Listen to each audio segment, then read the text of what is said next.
Annyeonghaseyo! Guys, sobrang lamig! Nasa Korea na ako! At syempre, ano pa bang gagawin natin? Titikim tayo ng convenience store snacks! Guys, hulaan nyo kung nasan ako, walang ganto sa Pilipinas.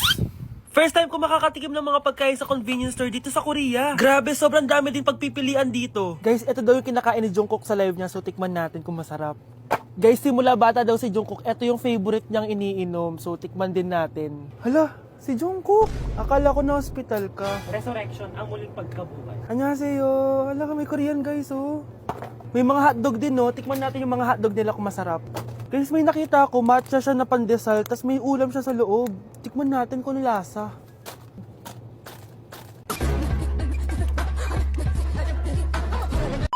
Charan! Tikman na natin sila, guys. Unahin na natin to favorite snack ni Jungkook. Kancho daw yung pangalan nito, guys. Tikman na natin. Sarap! Honey Bunch! And syempre, di natin pwedeng tikman nang wala si Jungkook. Jungkook imnida. Gets ko na kung bakit favorite ni Jungkook. Ang sarap na, guys! May kinuha si Honey Bunch kanina pero parang ang sarap, oh. So, tikman din natin. Ito yung tsura niya. Parang sarap. Manghang. Masarap siya. 7.5 out of 10. May mas masarap pa sa iba. So, inom muna tayo. Tikman natin to favorite drink ni Jungkook. Lasang banana. Pero hindi siya masyadong matamis, which is I like. 8.5 out of 10 to sa akin. So, next naman natin tong hotdog.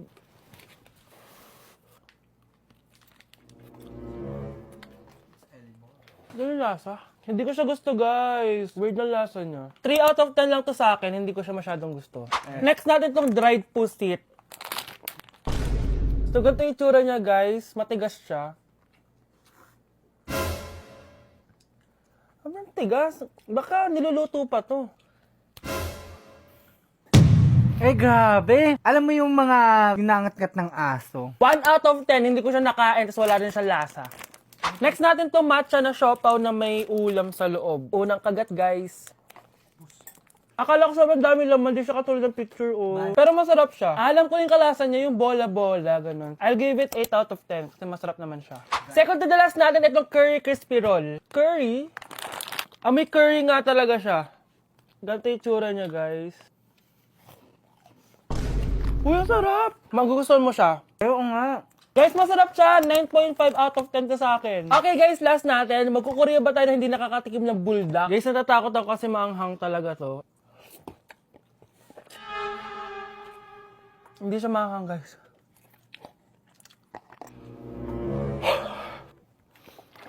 Bibigyan ko to ng 8 out of 10. Masarap naman siya kasi sobrang anghang niya. So, yun lang naman, guys. Kung gusto nyo ng part 2, mag-comment lang kayo dyan at gagawin natin yan. So, bye-bye! Class!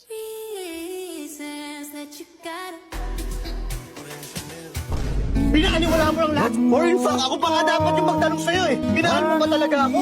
Ang kapal ng mukha mo, minahal kita! Minahal kita ng sobra-sobra! Oh, you could take like...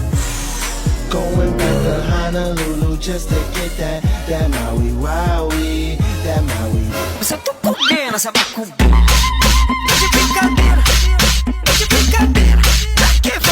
Diyos ko po, mas lang ako saglit eh. Kuya, sundan mo yan. Sige po, ma'am. Sinasabi ko na nga ba eh, may tinatago ka sa akin. Ayan, kuya. Huminto ka dito. Maglolo ko ka na nga lang sa matanda pa. Hoy, bayad mo! Humanda ka talaga sa akin.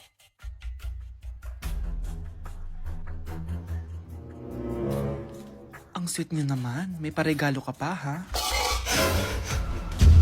Ano yun? Scarlett?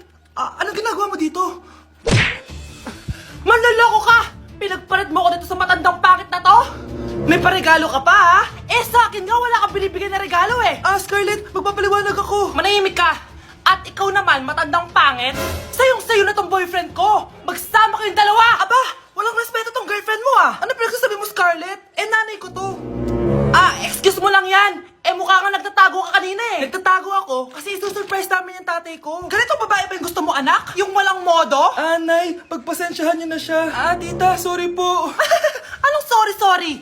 Matandang pangit ako, di ba? Lumayas ka dito, babae ka! Sorry na, tita. Ayaw mo lumayas, ha? Brownie! Buka na! Guys, naiiyak ako ngayon. Sobrang lala na nangyari sa akin. Imagine, 8 AM yung flight namin mamaya ni Honey Bunch. Nandito pa kami sa Korea. Tapos, ang nangyari, oh my gosh, grabe.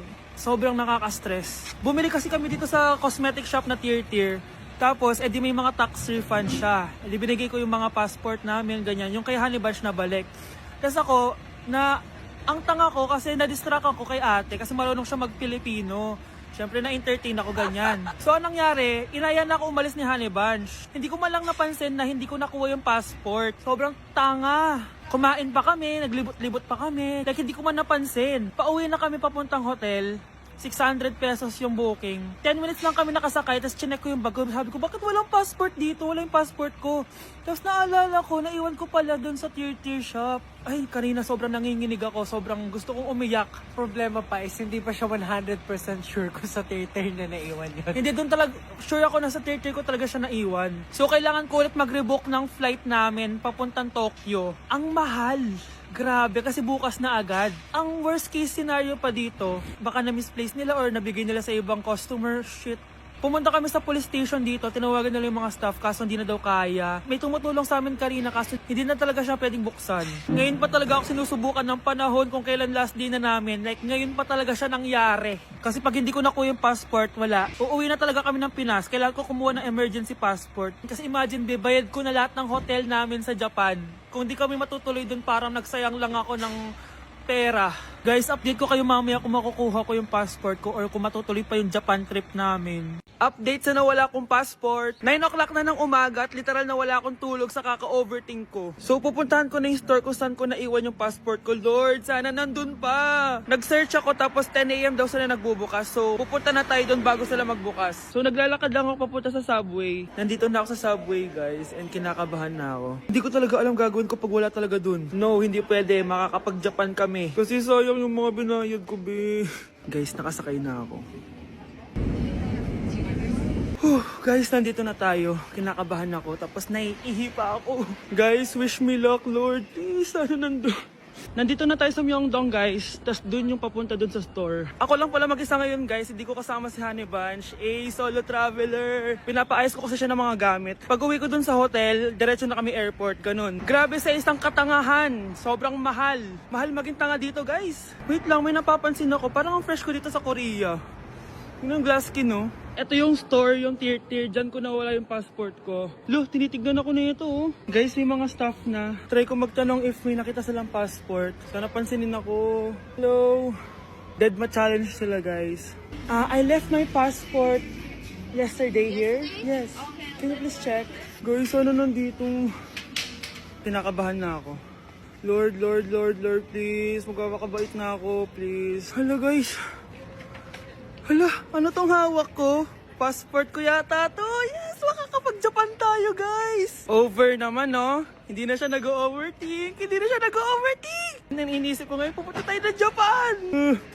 Guys, nasa airport na kami. Tuloy na kami sa Japan. Bye, Korea. Ano masasabi mo? Alis na tayo ng Korea. Babalik pa ba tayo dito?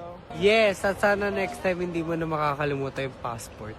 Ladies and gentlemen, mga ikasiko kabukanan, let us all count down Sana maganda. and lift our eyes. 3, 2, and 1!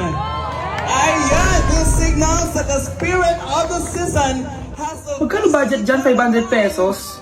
A day in my life, pero hindi ako magtatagalog, magkakapampangan ako. Nung Balo guys, kapampangan ko, yes. May panganak ko Pampangan eh. Pero ako masyado magkapampangan ka ng video ko. So lumwal kami ng abe ko, munta kami king outlet store. And medyo marimlaking wall. Sana ali ko mga algal ne. Ako Balo, pero bala mo awkward kung magkapampangan king camera. Pero alin ako makanila magsalita pa checking personal. So tara, tuki kayo kaya kami. Lumwal ta na guys. Diyos ko, karimlan eh. Mga syas na ako gamat.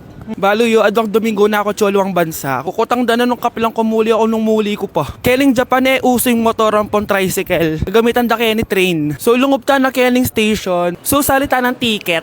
Ticket. Kapag Tagalog, ticket. Pero pag Kapampangan, ticket. Dapat maka-emphasize itang K. Keling Japan, balong-balo mong mabulok yung asboking kasabi mo. Kapag mamasok yung asbok, itry tayo.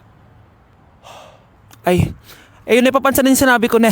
So, at saka kami ngayon ni Kening Mitsui Outlet. Kasi wala na kami agawa ka rin pera mi, kaya iwaldas mi nemo. Kaya bang, joke yaitan eh. Danupa na ako, grabe. Mangalgal din kalamnan ko. Mantunta mong pipanganan, tara. Manganta na. Sakto ya mo. Mas masarap na pala magluto din kapampangan. Biro mo guys, pero okay naman. Hi guys, samahan niyo ako maglaba. Pero, mag-isa lang ako. Samahan mo ako, Bunch. Natatakot ako. Ayaw ako samahan ni Annie, Bunch. Guys, tignan naman no, sobrang tahimik dito. Ito na yung mga lalabhan guys. And syempre naglalaba tayo dito. Di naman tayo mayaman para araw-araw magpalit at bumili. Guys, nasa 8th floor na ako. Grabe, nakakatakot oh. Parang may umubo. Guys, hindi na joke to, promise. Sobrang tahimik dito, tas hindi ko alam kung may mga tao dito. Kaya ko to, kaya ko to. Hindi totoo ang mga multo, hindi totoo ang mga multo. Pasok na tayo, sobrang dilim. Oh my gosh, guys. Hello. Ayan, kinilabutan ako. Pero ito yung laundry, guys. Dito kami maglalaba. Akala ko... Narinig yun? Hindi ko alam, baka tinatakot ko lang sarili ko. Okay, pero maglalaba tayo. Actually guys, hindi naman ako matatakot kung may multo dito kasi hindi ko rin naman sila maintindihan. Japanese yung mga multo dito guys. Nissan, Honda, Mitsubishi. Baka biglang may maghanap ng hustisya dito sa hallway. Makatakot. Bantayan niyo ako guys ha. Pag may gumalaw, sabihan niyo lang ako. Comment kayo.